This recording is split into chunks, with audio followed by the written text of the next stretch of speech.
أعوذ بالله من الشيطان اللعين الرجيم بسم الله الرحمن الرحيم الحمد لله الذي لا يبلغه مدحة القائلون ولا يحصي نعمه العادون ولا يؤدي حقه المشترون ثم الصلاة والسلام على تحية والإكرام على النبي المكي المدني القرشي الهاشمي محمد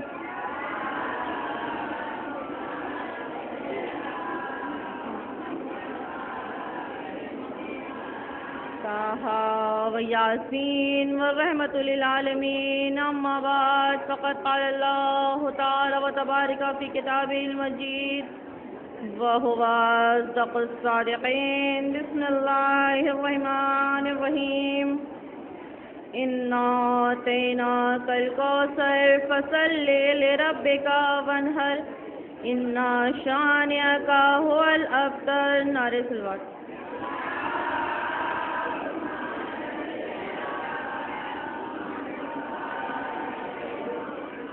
وہ خالق کائنات، وہ مالک ارض و سما، وہ جن و انس کو خلق کرنے والا، وہ ہم انسانوں کو خلق کرنے والا اور یہ کہنے والا کہ میں نے انسان کو تمام مخلوقات میں سب سے افضل بنایا. اللہ نے اپنے تمام جن و انس میں انسان کو وہ فضیلت بخشی ہے، وہ مرتبہ بخشا ہے کہ سب سے افضل قرار دیا ہے. تمام مخلوقات میں سب سے افضل قرار دیا ہے انسان کو.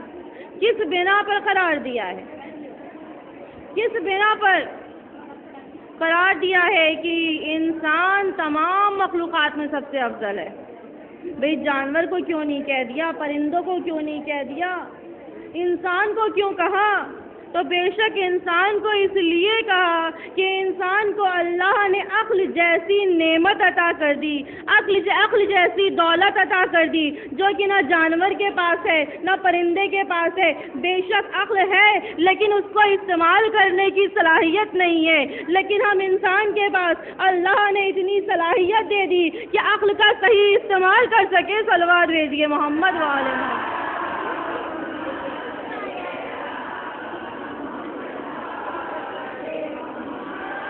وہ معبود کہ جس نے زمین کا فرش بچھایا، وہ خالق کائنات کہ جس نے آسمان کا شامیانہ لگایا، وہ اللہ کہ جس نے دریا کو رواں دواں کیا، جس نے دریا میں روانی پیدا کی.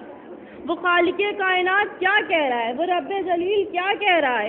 انا اعطیناک الکوثر. جس آیت کریمہ کو میں نے آپ کے سامنے تلاوت کی ہے، جس آیت کریمہ کی، یہ بہت ہی مختصر ترین سورہ ہے. توجہ شرطیں بیویوں، عزیزوں، آپ اس فرش ازا پر بیٹھی ہیں نا کہ جہاں پر ہمارا مظلوم امام بیٹھا ہے، جہاں پر شہزادی زینب بیٹھی ہیں، جہاں پر شہزادی ام کلثوم بیٹھی ہیں. بے شک جس فرش ازا پر اہل بیت کا ہجوم ہو، اس فرش ازا کی کتنی عظمت ہوگی، کتنا بلند مرتبہ ہوگا. جس فرش ازا پر اہل بیت کا ہجوم ہے، ہمیں یہ شرف حاصل ہے، ہم شیعان حیدر کرار کو ہی یہ شرف حاصل ہے کہ ہم اہل بیت کے ہجوم میں بیٹھے ہوتے ہیں اور عبادت کرتے رہتے ہیں. صلوات بھیجیے محمد.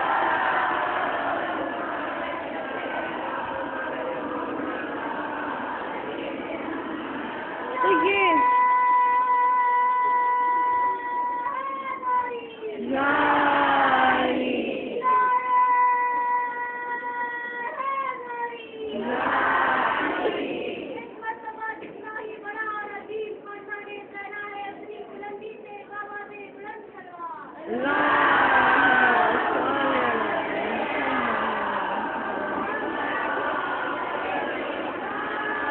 بے شک آپ صبح سے مجلسوں پہ مجلسیں کر رہی ہیں اور تمام مجلسیں سنی آپ نے، اور یہ ہمیں فخر کرنا چاہیے کہ دیکھیں انسان صبح سے کام میں مشغول ہوتا ہے نا تو تھک جاتا ہے، یہ عورت کی فطرت ہوتی ہے کہ صبح سے کام کرتی ہے تو تھک جاتی ہے، لیکن فرش عزا کی کتنی بڑی فضیلت ہے کہ صبح سے یہ مجمع جیسے بیٹھا تھا ویسے ہی بیٹھا ہے، فاطمہ زہرا کے فضائل سن رہا ہے، علی ابن ابی طالب کے فضائل سن رہا ہے، لیکن چہرے پہ کہیں سے بھی کہیں شکن نہیں دکھائی دے رہی، ویسے ہی پرسکون چہرہ لیے ہوئے ہیں۔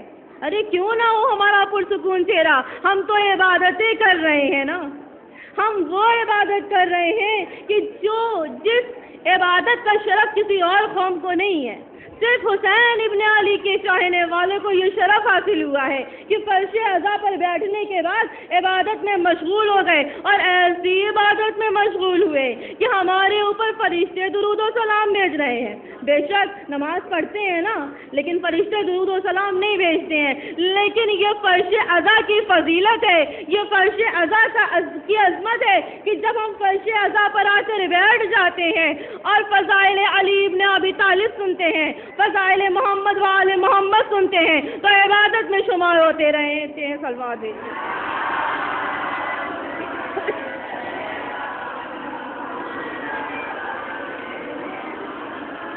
میرا موضوع تھا کہ اللہ قرآن مجید میں اعلان کر رہا ہے، ارشاد فرما رہا ہے، ایسی قرآن کی جو معجز نما ہے، وہ قرآن کی جس کو اللہ نے قلب رسول پر نازل، اس محترم، اس پاک و طاہر کتاب، اس معجز نما کتاب میں اللہ یہ اعلان کر رہا ہے، انا اعطیناک الکوثر۔ توجہ شرط ہے کہ 3 آیتوں پہ، صرف اس سورے میں، اس مختصر ترین سورے میں صرف 3 آیتیں ہیں، 10 لفظ ہیں، 10 الفاظ ہیں اس کے اندر، اور 42 حروف کا ہے۔ یہ اتنے حروف کا مجموعہ ہے، اور اس میں اللہ کیا اعلان کر رہا ہے، انا اعطیناک الکوثر، ہم نے تم کو کوثر عطا کیا۔ سب سے پہلی آیت کا ترجمہ ہے۔ بے شک آپ قرآن کی تلاوت کرتی ہیں، صاحب فہم کا مجمع ہے، ترجمے کو بھی بارہا پڑھا ہوگا، لیکن کیا اس کی گہرائی تک پہنچی کہ اللہ اعلان کیا کر رہا ہے، انا اعطیناک الکوثر، میں نے تمہیں کوثر عطا کیا، ہم نے تمہیں کوثر عطا کیا۔ پھر دوسری آیت کیا ہوئی، انا اعطیناک الکوثر فصلی لربک وانحر، اور تم اپنے رب کی خوشنودی کرتے رہو اور قربانیاں دیتے رہو، قربانیاں دیتے رہو۔ انا اعطیناک الکوثر فصلی لربک وانحر، تم قربانیاں دیتے رہو، ان شانئک ھو الابتر، تمہارا دشمن تم سے ابتر ہے، تمہارا دشمن تم سے ابتر ہے۔ تو اب اللہ کیا اعلان کر رہا ہے، کیا بتانا چاہ رہا ہے؟ دیکھیے اس مختصر سی سورے میں نا عطائے الہی کا ذکر ہوا ہے۔ توجہ شرط ہے، عطائے الہی کا ذکر ہوا ہے، اللہ عطا کر رہا ہے، رب عطا کر رہا ہے، ہم نے تمہیں کوثر عطا کیا، لیکن کہیں یہ نہیں بتا رہا ہے کس کو کوثر عطا کر رہا ہے، کہیں بتایا؟ بھائی جب بھی قرآن میں خل لفظ آیا تو ہم نے سمجھ لیا کہ رسول کو مخاطب کر رہا ہے میرا معبود، اور رسول کے ذریعے ہم تک احکام پہنچا رہا ہے، اپنے پیغام کو پہنچا رہا ہے۔ ہم نے سمجھ لیا کہ رسول کے ذریعے ہم تک پیغام پہنچا رہا ہے میرا رب، میرا معبود۔ لیکن اس سورے میں عجیب بات ہے کہ اللہ اعلان کر رہا ہے، ہم نے تمہیں کوثر عطا کیا۔ آخر کس کو کوثر عطا کر رہا ہے؟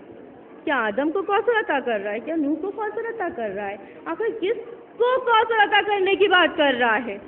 اب قرآن کی گہرائیوں میں پہنچے، جب قرآن کی گہرائیوں میں پہنچے تو معلوم ہوا کہ جب جناب سلمان سے گفتگو کر رہا تھا نا میرا مولا، قرآن میں سورہ سعد ہے، اس میں جب جناب سلمان سے گفتگو کر رہا ہے میرا رب، تو کہہ رہا ہے اے سلمان میں نے تمہیں ملک عطا کیا، اب تیری مرضی، تو اسے تقسیم کر دے یا اپنے لیے رکھ لے، میں نے تجھے ملک عطا کر دیا۔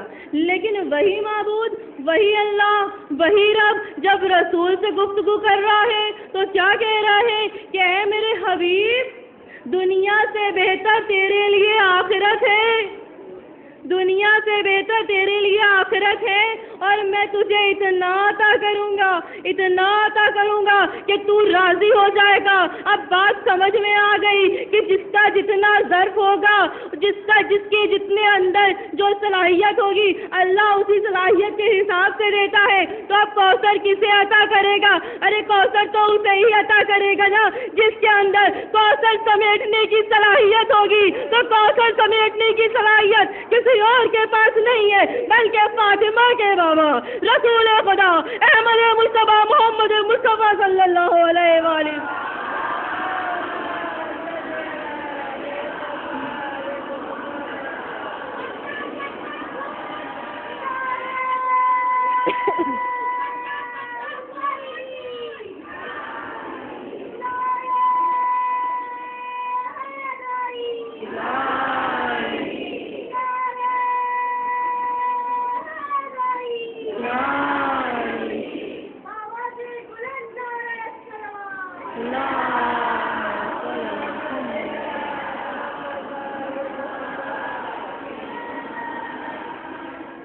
اللہ اسے ہی کوثر تو دے گا جس کے اندر اتنا ظرف ہوگا۔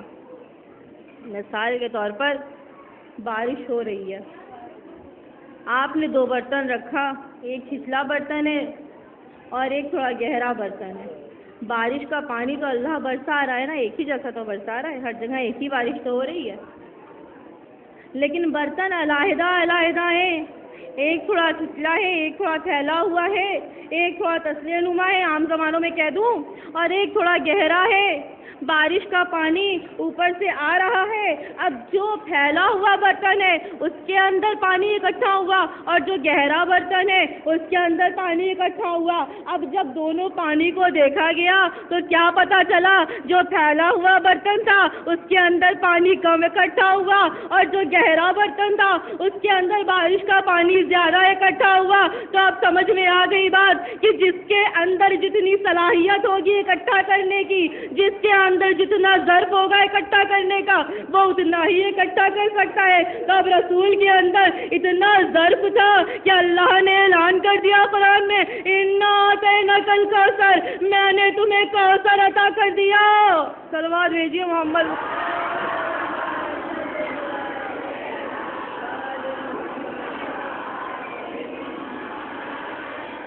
تو پھر یہ آیت آگے بڑھی، اِنَّا أَعْطَيْنَاكَ الْكَوْثَرَ، میں نے تمہیں کوثر عطا کر دیا۔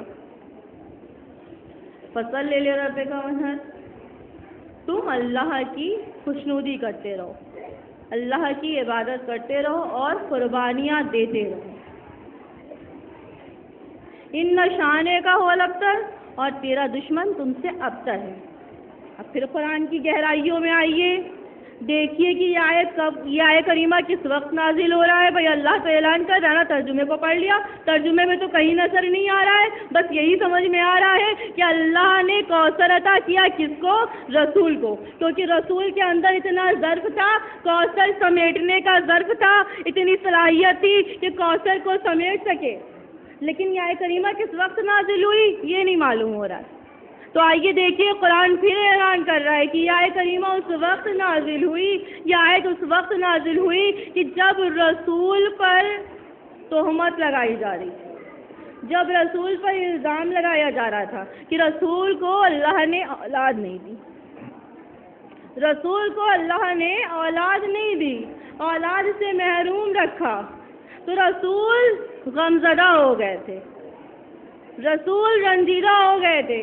تو بتائیے میرے مالک کو اپنے محبوب حبیب کی یہ رنجیدگی کیسے برداشت ہوتی، یہ آنسو کیسے برداشت ہوتے کہ میرا حبیب گریہ کر رہا ہو، میرا حبیب افسوس کر رہا ہو، میرا حبیب رنجیدہ ہو رہا ہو، اور میرے حبیب کے دشمن ان پر تانے کس رہے ہوں۔ یہ اللہ کو گوارا نہیں تھا، تبھی تو اللہ نے حکم دیا، اے جبرائیل جاؤ یہ مختصر سی آیت کریمہ کو لے جا کر رسول کے سامنے پڑھو۔ اب جب جبرائیل آئے، یہ آیت کریمہ لے کر آئے کہ اے میرے رسول گھبراؤ نہیں، یہ اللہ کہہ رہا ہے، اے میرے حبیب رنجیدہ نہ ہو، اے میرے حبیب پریشان نہ ہو، اللہ تمہیں کوثر عطا کر رہا ہے۔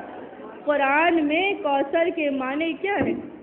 خیر کثیر کے معنی، کوثر کے معنی ہے خیر کثیر سے۔ اللہ نے تمہیں خیر کثیر عطا کیا، ارے کیا کثرت سے دے دیا، اولاد دے دی۔ اے میرے حبیب میں نے تمہیں کثرت سے اولاد عطا کر دی، تم میری خوشنودی کرتے رہو، تم عبادت کرتے رہو اور قربانیاں دیتے رہو، اور دیکھو تمہارا دشمن لا اولاد ہے، ارے یہ کیوں کہہ دیا؟ تمہارا دشمن تم سے ابتر ہے، ارے یہ کیوں کہہ دیا؟ ارے اس لیے کہا کہ دیکھو آج بھی رسول کی نسل باقی ہے، فاطمہ کے ذریعے جو نسل شروع ہوئی تھی وہ تا قیامت تک باقی رہے گی، تبھی تو آج بھی ہمارا ہادی پردہ غیب میں ہماری ہدایت کر رہا ہے۔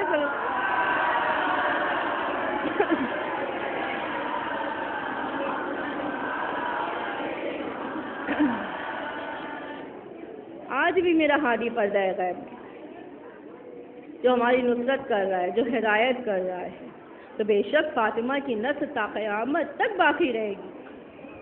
ہم تو وہ شیعان حیدر کرار ہیں نا کہ جس فاطمہ کو بھرے دربار سے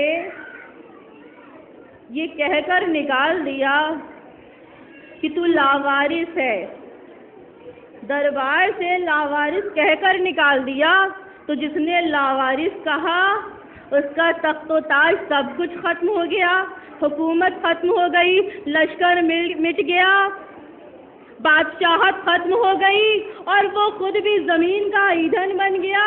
لیکن جس کو لاوارث کہہ کر دربار سے باہر نکالا تھا اس کا تخت و تاج کل بھی موجود تھا، آج بھی موجود ہے، کل بھی سجا تھا، آج بھی سجا ہے، اور تا قیامت تک سجا رہے گا۔ صلوات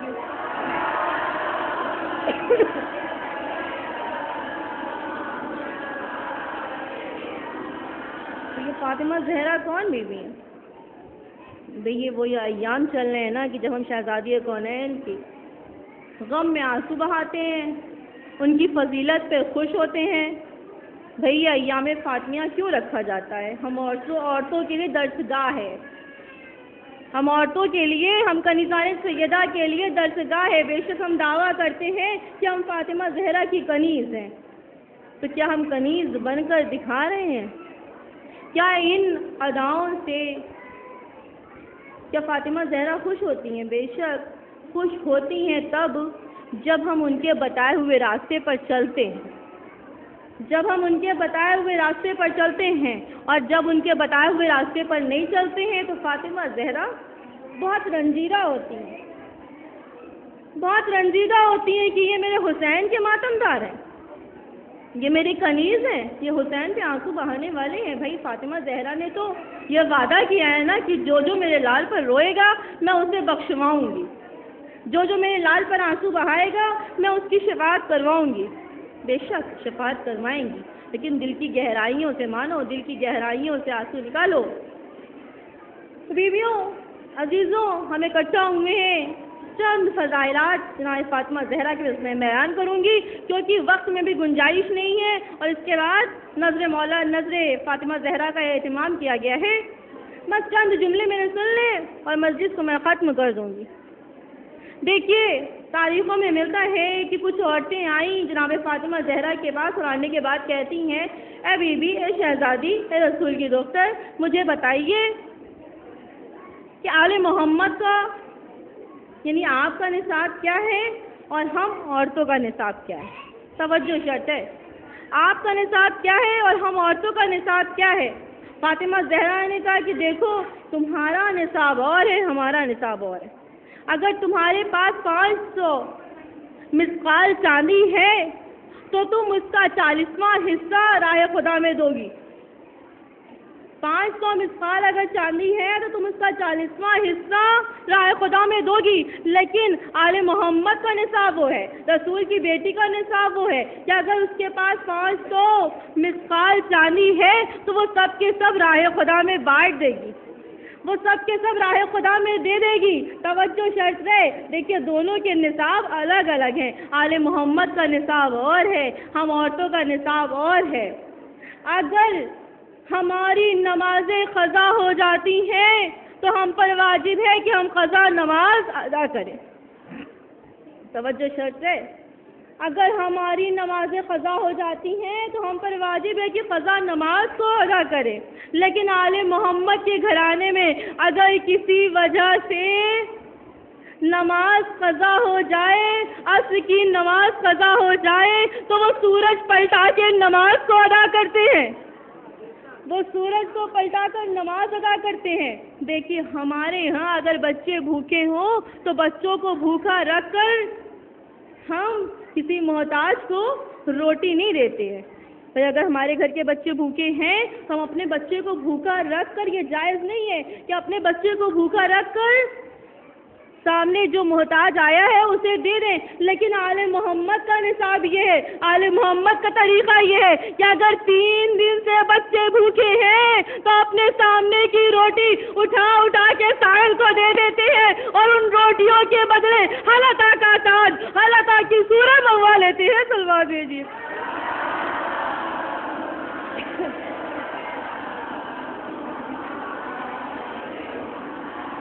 فاطمہ کے گھرانے کا نصاب اور ہے، ہم عورتوں کا نصاب اور ہے، وہ گھرانہ اور ہے، ہم تو ان کی کنیز ہیں نا، ان کی کنیز فضہ کی کنیز کہہ لیں تو کوئی بری بات نہیں ہے بھائی۔ کنیز فضہ جو جناب سیدہ کی کنیز تھی، ان کا کیا شرف تھا کہ 30 سال تک قرآن سے جواب دیا ہے، ہر سوال کا جواب قرآن سے دیا ہے۔ یہ فاطمہ زہرا کا در وہ ہے نا کہ جہاں سے کوئی خالی نہیں لوٹا، جو آیا وہ اس علم کے سمندر میں کھو گیا، جو آیا وہ اس علم کے سمندر میں ڈوب گیا، کیونکہ در وہ ہے کہ جہاں جبرائیل آ رہے ہوں، جہاں فرشتے آ رہے ہوں، جہاں پر قرآن نازل ہو رہا ہو، آیتیں اتر رہی ہوں، اس در کے شرف کا ہم آپ اندازہ نہیں لگا سکتے۔ بہار الانوار میں ملتا ہے کہ عبداللہ ابن جابر سے مروی ہے کہ فرماتے ہیں کہ میں رسول خدا کے ساتھ نماز سے فارغ ہو کر، کیونکہ ظہر کی نماز پڑھنے کے بعد رسول کا یہ دستور تھا کہ مسجد نبوی میں نماز پڑھنے کے بعد اسی جانماز سے بیٹھ جاتے تھے۔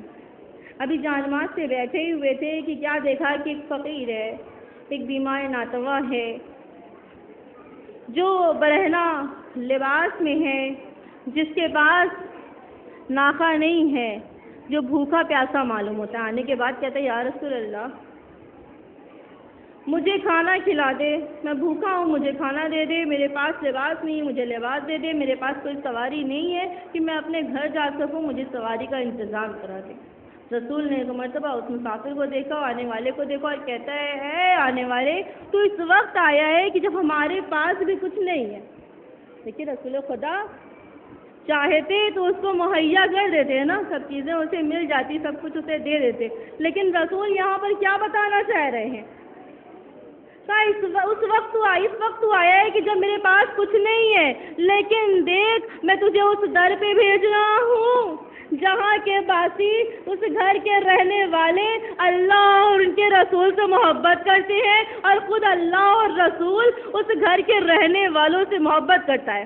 آپ کا ذہن وہاں تک پہنچ چکا ہوگا میں کس در کی بات کر رہی ہوں، میں کس گھر کی بات کر رہی ہوں، رسول کس در پہ جانے کے لیے کہہ رہے ہیں، کس گھر کے در پہ جانے کے لیے کہہ رہے ہیں۔ رسول نے کہا اے آنے والے، سلمان کو ساتھ کیا اور کہا جا اسے فاطمہ زہرا کے در پہ لے جا اسے فاطمہ زہرا کے در پہ چھوڑا۔ جناب سلمان نے مسافر کو اپنے ساتھ لیا، در فاطمہ زہرا پر آئے، مسافر کو چھوڑا، سلمان چلے گئے۔ اب مسافر نے دق الباب کیا، فضہ دروازے پہ آئی۔ آنے والے مسافر نے تمام حال فضہ کو بتایا۔ فضہ شہزادی کونین، رسول کی بیٹی، حسنین کی ماں کے قریب آئی۔ آنے کے بعد تمام واقعہ فضہ کو بتایا، فضہ نے سیدہ کو بتایا، اور شہزادی نے جو تمام واقعہ سن لیا، تمام باتیں سن لی، تو اپنے گلے سے ہار اتار کر، وہ ہار جو حمزہ کی بیٹی فاطمہ نے جناب سیدہ کو تحفے میں دیا تھا، اور جناب سیدہ حسنین کی ماں رسول کی بیٹی اس ہار کو پہنے ہوئے تھی، اس ہار کو گلے سے اتار کر فضہ کے حوالے کیا اور کہا جا اسے مسافر کو دے آ۔ آنے والے کو یہ ہار دے دے۔ فضا آئی، آنے والے کے ہاتھ میں، اس مسافر کے ہاتھ میں وہ ہار دیا۔ اب مسافر بڑے سوچ و فکر میں اس ہار کو لے کر مسجد نبوی میں آ گیا۔ رسول نے کہا کیا تو جو چاہتا تھا تجھے مل گیا؟ کہا ہاں مل تو گیا، میں بھوکا تھا، میرے پاس لباس نہیں تھا، میرے پاس کوئی ناقہ نہیں تھا، میں نے فضا سے بتایا تھا اور سیدہ نے، شہزادی نے یہ ہار مجھے دیا ہے۔ کہا ٹھیک ہے، تو بھوکا ہے نا، یہ ہار تجھے کھانا بھی کھلا دے گا، جا اسے فروخت کر دے اور جو کچھ ملے اس کے بدلے میں، اس کے عوض میں تو اس سے اپنا تمام کام انجام دے دے۔ اب جناب عمار وہیں کھڑے تھے، آگے بڑھ کے کہا یا رسول اللہ کیا میں خرید سکتا ہوں؟ کہا بے شک، یہ فروخت کرنے جا ہی رہا ہے، اگر تو خریدنا چاہتا ہے خرید لے۔ جناب عمار نے وہ ہار خریدا اور اسے جو کچھ چاہیے تھا وہ اس کو دیا۔ بھائی سواری نہیں تھی، ناقہ نہیں تھا، وہ اپنے گھر جا نہیں سکتا تھا، ناقے کا انتظام کر دیا۔ بھوکا تھا، کھانا کھلا دیا، ایک یمنی چادر دے دی، برہنہ تھا لباس دے دیا اور کچھ دینار اسے دے کر کہا بھائی تو خوش ہے؟ کہا بے شک میں خوش ہوں، اور تو اپنی بات کا بھی بہت پکا معلوم ہوتا ہے، تو اپنی بات کو بھی بہت پکا معلوم ہوتا ہے۔ اب وہ مسافر جو آیا تھا، جب اسے سب کچھ مل گیا تو اس کے بعد اس نے اپنے دونوں ہاتھوں کو اٹھائے اور کہا جس طرح سے شہزادی فاطمہ زہرا نے آج میری مدد کی ہے، ان میں اور اضافہ کر کہ اور یہ دوسروں کی مدد کرتی رہے۔ رسول نے مسکرا کے کہا ارے تو جانتا نہیں ہے، یہ فاطمہ تو وہ ہے کہ جن کے در سے کوئی خالی نہیں لوٹا۔ اصحاب کو متوجہ کر کے کہا کہ تمہیں نہیں معلوم یہ شہزادی فاطمہ زہرا کا شرف ہے کہ جب قبر کی منزل آئے گی اور شہزادی فاطمہ زہرا سے سوال ہوگا بتا تیرا رب کون ہے، بتا تیرا رب کون ہے، تو شہزادی فاطمہ زہرا کہیں گی میرا اللہ وحدہ لا شریک میرا رب ہے۔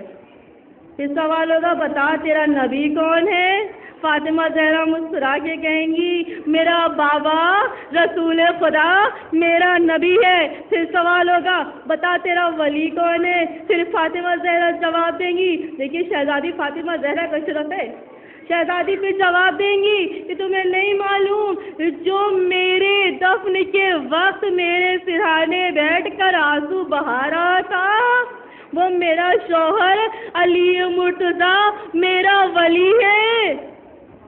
توجہ شرط ہے، رسول مخاطب ہو کر یہ باتیں کہہ رہے اپنے اصحاب سے۔ اب اس کے بعد اس ہار کا تو واقعہ سن لیجئے، اس ہار کا تو واقعہ سنیے کہ وہ ہار کہاں سے آیا تھا، کس کے پاس پہنچا اور کہاں تک پہنچا۔ وہ ہار عمار نے یمنی چادر میں لپیٹا، لپیٹنے کے بعد اپنے غلام کو آواز دی کہ جاؤ اسے رسول خدا کے پاس لے جاؤ اور دیکھو آج سے میں نے تمہیں رسول خدا کو ہبہ کر دیا، ہبہ کر دیا، میں نے تمہیں آزاد کر دیا، جاؤ رسول خدا کے پاس یہ یمنی چادر میں جو ہار لپٹا ہوا ہے لے جا کر رسول خدا کو دے دو۔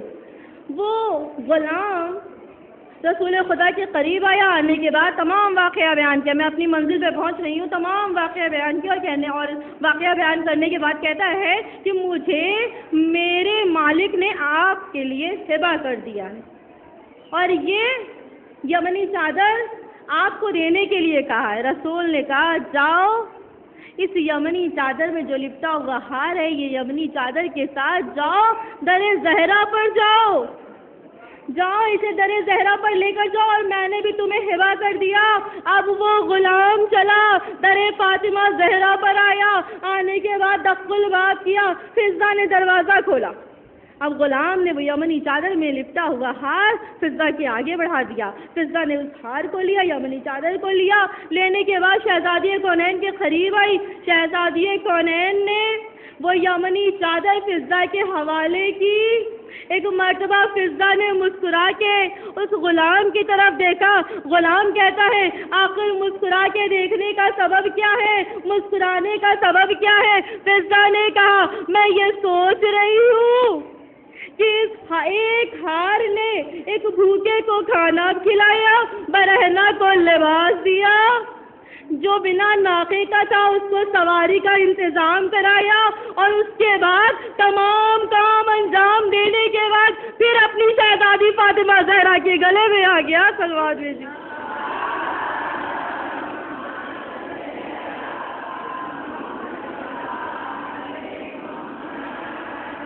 خدا آپ کی نوازوں کو سلامت رکھے۔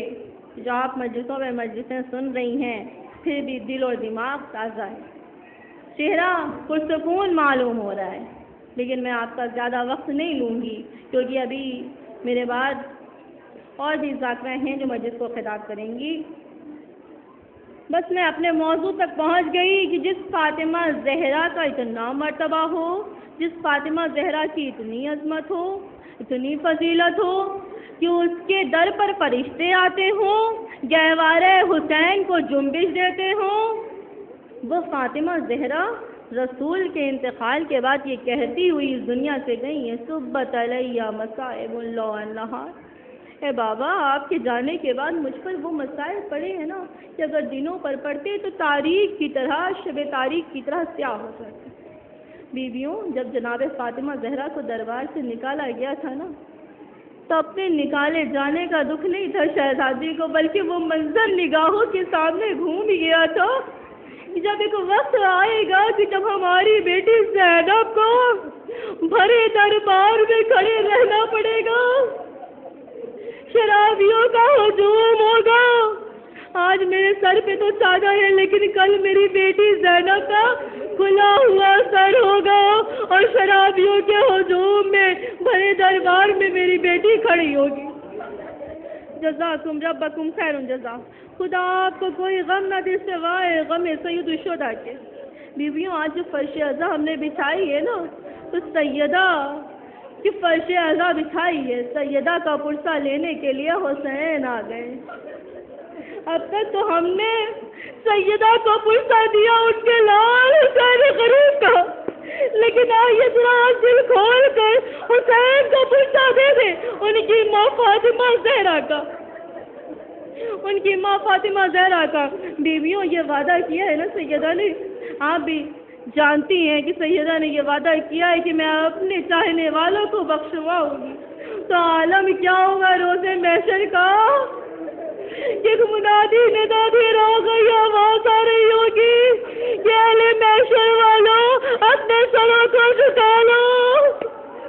ارے ایک بیوی ماہ جان تشریف لا رہی ہے، آدم اپنے سر کو جھکا لو، آواز خدا آئے گی، رب کریم کی آواز آئے گی، اے آدم اپنے سر کو جھکا لو، اے یوسف اپنے حسن پر ناز کرنے والے سر کو جھکا لو، اے موسیٰ کلیم اللہ اپنے سر کو جھکا لو، اللہ سے گفتگو کرنے والے موسیٰ اپنے سر کو جھکا لو، اپنے سر کو جھکا لو۔ پھر یہ آواز آئے گی، اے رسول، اے رسول سر کو جھکا لو، اے علی سر کو جھکا لو، فاطمہ زہرا کی سواری آ رہی ہے، رسول طرف جائیں گے، اے میرے مالک، اے میرے مالک میں اپنے سر کو کیوں جھکاؤں؟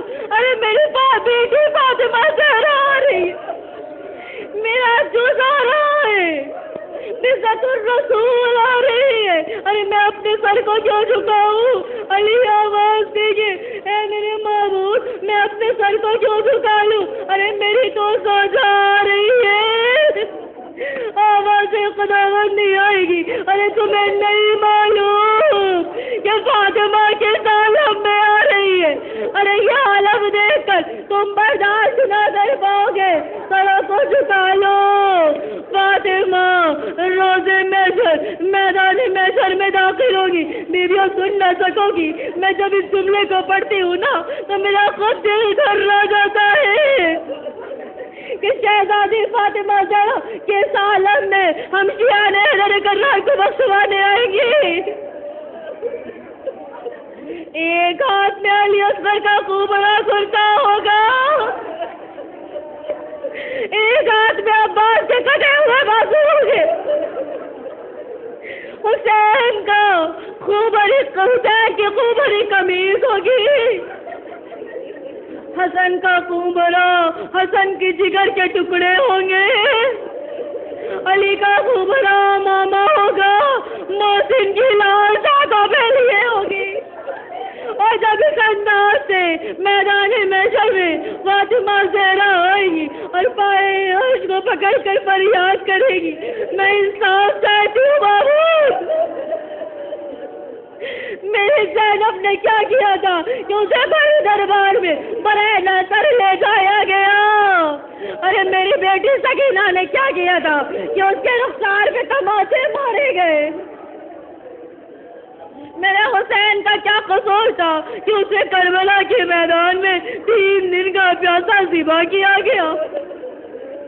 میرے محسن کا کیا قصور تھا، میرے حسن کا کیا قصور تھا کہ اس کے جگر کے 72 ٹکڑے ہوئے؟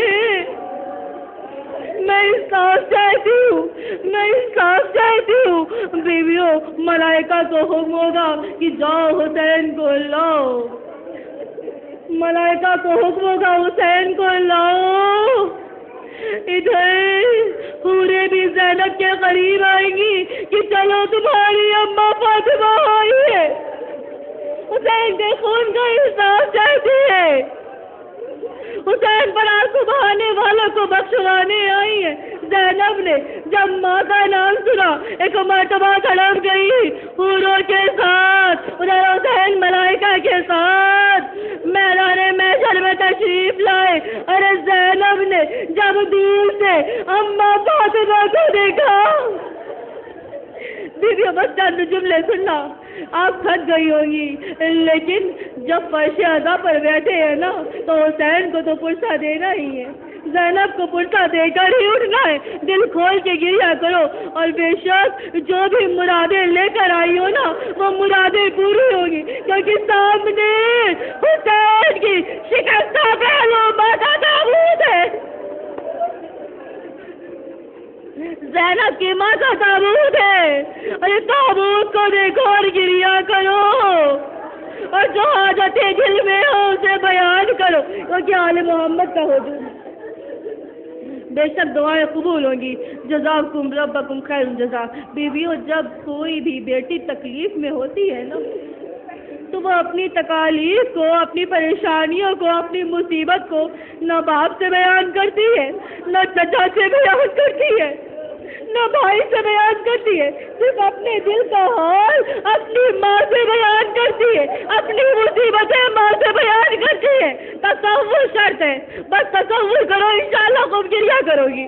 اب جب زینب نے روزے محشر، میدان محشر میں دور سے ماں فاطمہ کو دیکھا، ایک مرتبہ زینب تڑپ گئی، بڑھ کے ماں کے گلے میں بائیں ڈال دی، اے اماں، اے اماں، میرا اماں جو ہے شہید ہو گیا، اے اماں ہمیں بڑے دربار میں برائے ناصر لے جایا گیا، اے اماں ہمارے گھر میں آگ لگا دی، اے اماں سکینہ کے رخسار پہ تماچے مارے۔ جزاکم ربکم خیر الجزا۔ بیویوں، زینب وہ بیوی ہے نا، بس چند جملے اور زینب کی مصیبت کو سن لو۔ زینب وہ بیوی ہے نا کہ جو بعد حسین بن گئی۔ زینب وہ بیوی ہے کہ جب مدینے سے چلی تھی کربلا کے لیے، جب مدینے سے بھائی کے ساتھ چلی تھی تو بطول تھی، اور یہ سوچتی ہوئی زینب چلی تھی، بطول بن کے چلی تھی بھائی کے ساتھ۔ بیبیو، شہزادی زینب وہ ہے کہ جو بھائی کے ہمراہ، بھائی کے ساتھ ساتھ ہر مقام پہ کھڑی رہی۔ زینب مدینے سے چلی تو بطول بن کر چلی، اور راستے بھر یہ سوچتی ہوئی چلی، بس توجہ شرط ہے، اور تصور کرو بیویوں، انشاءاللہ خود گریا کرو گی۔ راستے بھر یہ سوچتی ہوئی چلی کہ جس کے 18 بھائی ہو، بھلا اس کے سر سے چادر کہاں چھوٹ سکتا ہے؟ جس کا عباس جیسا بھائی ہو، بھلا اس کے خیمے میں کیسے آگ لگ سکتی ہے؟ زینب نے راستے میں بطول بن کر کوئی گفتگو نہیں کی، کبھی بھی بھائی سے کوئی گفتگو نہیں کی، صرف سوچ رہی ہے کہ جس کا عباس جیسا بھائی ہو، بھلا اس کے سر سے چادر کیسے چھن سکتی ہے؟ جس کا حسین جیسا بھائی ہو بلا خیمے میں آگ کیسے لگ سکتی ہے؟ لیکن یہی زینب، اور جب حسین نے احرام کو اتارا، حج کو روکا، عمرے میں بدلا اور احرام کو اتارا، تو اب زینب بطول نہیں رہی بلکہ جانشین رسول بن گئی، اور جانشین رسول بن کر بھیا حسین کے ساتھ رہی۔ ہر موقع پر زینب نے حسین کو ساتھ رکھا۔ کچھ بھی بتانا ہوتا تھا، پوچھنا ہوتا تھا، زینب پوچھتی تھی، بھیا کو بتاتی تھی۔ اور جب یہی قافلہ مدینے سے کربلا پہنچا، دیکھیے پہلے مدینے سے چلی تو بطول تھی، اور جب حج کو عمرے میں تبدیل کیا، احرام اتارا، تو اب زینب بطول نہیں رہی بلکہ جانشین رسول بن گئی۔ اور جب یہی قافلہ کربلا کی سرزمین پہ 2 محرم کو پہنچا، تو اب زینب نہ بطول ہے نہ جانشین رسول ہے بلکہ حسن بن گئی۔ اب بھائی کی شانہ بشانہ چل رہی ہے۔ اور جب حسین نے حبیب ابن مظاہر کو خط لکھا تھا نا، تو بیویوں اس کی بھی زینب نے ہی کہا تھا کہ بھیا حبیب ابن مظاہر کو خط لکھو، اپنے مدد کے لیے بلاؤ۔ بیویوں اب زینب بھائی کے شانہ بشانہ ہے کیونکہ حسن بن گئی ہیں۔ اور جب شام غریبہ کا سناٹا آیا نا بیویوں، سن نہ سکو گی، ابھی تک تو زینب بطول تھی، بطول کے بعد جانشین رسول بنی، جانشین رسول کے بعد حسن بنی، لیکن شام غریبہ کو صرف ایک رات کے لیے زینب عباس بن گئی۔ اب عباس بن کے بیویوں کی نگہبانی کر رہی ہے۔ اور بیویوں اسی عالم میں زینب نے کیا دیکھا کہ ایک ناقے پہ سوار کوئی چلا آ رہا ہے، ایک ناقہ سوار کوئی چلا آ رہا ہے۔ بیویوں آپ کا ذہن وہاں تک پہنچ چکا ہوگا کیونکہ مجلسیں سنتی رہتی ہیں، ایک سوار چلا آ رہا ہے۔ بس ایک مرتبہ زینب آگے بڑھی، اے سوار ٹھہر جا، سوار نہ ٹھہرا، آگے چلتا چلا آ رہا ہے۔ پھر زینب نے کہا، اے سوار ٹھہر جا، تجھے عباس کی بہن زینب کہہ رہی ہے، تجھے عباس کی بہن زینب کہہ رہی ہے، اے سوار ٹھہر جا۔ اب جب سوار نے عباس کی بہن زینب کا نام سنا، بیویوں یہ سوار وہ ہے کہ جس نے نجف چھوڑ دیا ہے، زینب کی آواز کو سن کر نجف چھوڑا ہے۔ الحافظ و الحفیظ کی زینب نے صدا دی تھی نا، نگہبانی کر رہی تھی نا بچوں کی، تو اسی نگہبانی کو دیکھ کر علی نے نجف چھوڑا اور شام غریبہ کے سناٹے میں آ گئے۔ جب علی نے سنا، ارے میں عباس کی زینب حکم دے رہی ہوں کہ ٹھہر جاؤ، لجامِ فرس پر ہاتھ ڈال دیا۔